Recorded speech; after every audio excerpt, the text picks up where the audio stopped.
हजारों साल कबल की बात है कि मुल्क के बाबल में एक बादशाह की हुकूमत थी जिसका नाम नमरूद था। नमरूद नहायत ही जालिम शख्स था और इसने खुदा होने का झूठा दावा कर रखा था और जो उसे खुदा न मानता उस पर बहुत जुल्म व सितम करता था। नमरूद खुद ही बुत परस्त था और अपनी सल्तनत में बुत परस्ती किया करता था और उनका महल मुख्तलिफ कीमती पत्थरों के बनाए हुए बुतों से भरी हुई थी। अल्लाह ने नमरूद और बाबल के लोगों की तरफ हजरत इब्राहिम अलैहिस्सलाम को मबूद फरमाया। आपने नमरूद को अल्लाह की इबादत की तरफ बुलाया मगर नमरूद की जहालत, गुमराही और बादशाह के गुरूर ने उसे अल्लाह के इनकार पर खड़ा कर दिया। जब हजरत इब्राहिम अलैहिस्सलाम ने कहा मेरा अल्लाह तो वो है जो जिंदा करता है और मारता है, तो नमरूद ने जवाब दिया कि मैं भी जिंदा करता हूँ और मारता हूँ। हजरत इब्राहिम अलैहिस्सलाम ने कहा मेरा रब मशरिक से सूरज को निकालता है, अगर तू खुदा है तो मगरिब से सूरज निकाल कर दिखाओ। ये सुनकर नमरूद लाजवाब हो गया। गुस्से में ये हुक्म दिया हजरत इब्राहिम को बतौर सजा आग में डाल दिया जाए। लिहाजा बाबल के लोगों ने एक खास मकाम पर लकड़ियां जमा करना शुरू कर दिया।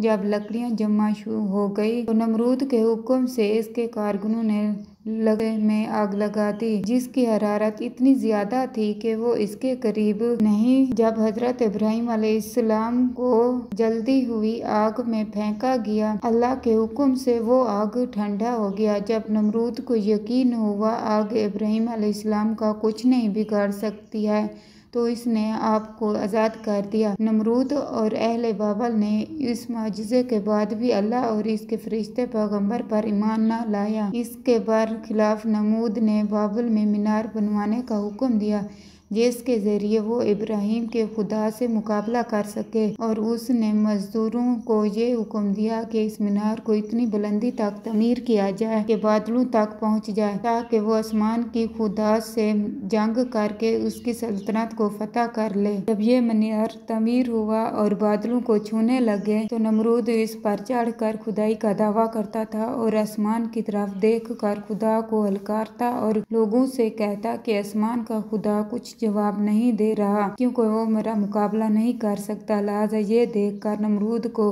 पूजने वालों की तादाद में और तेजी से इजाफा हो रहा था और जो लोग जौक दर जौक इसके आगे सिजदा रेज हुआ करते थे, लेकिन वो इस बात से बेखबर था कि अल्लाह का अजाब का शिकार होने वाला है। अल्लाह ने एक आसमानी फरिश्ते को नमरूद के दरबार में भेजा। उसने नमरूद को ईमान कबूल करने और ला शरीक मबूद पर ईमान लाने की दावत दी मगर गरूर और तकब्बुर से चूर नमरूद ने इनकार कर दिया। फरिश्ते ने नसीहत करते हुए कहा कि खुदा की कुदरत और ताकत तुम और तुम्हारी फौज से कहीं ज्यादा है। अगर वो चाहे तो तुझे अपने सबसे कमजोर मखलूक के जरिए हलाक कर सकता है। नमरूद ने खुदा से मुकाबला करने का तकाजा किया। फरिश्ते ने नमरूद को 3 दिन की मोहलत दी जिसमें उसने अपने लश्कर को जमा कर लिया, पूरी ताकत और कुव्वत के साथ जंग के लिए तैयार हो गया। तीसरे दिन की सुबह अल्लाह ने मच्छरों का एक बड़ा लश्कर भेजा जो तादाद में इतनी ज्यादा था कि सूरज की रोशनी नजर नहीं आती थी। ये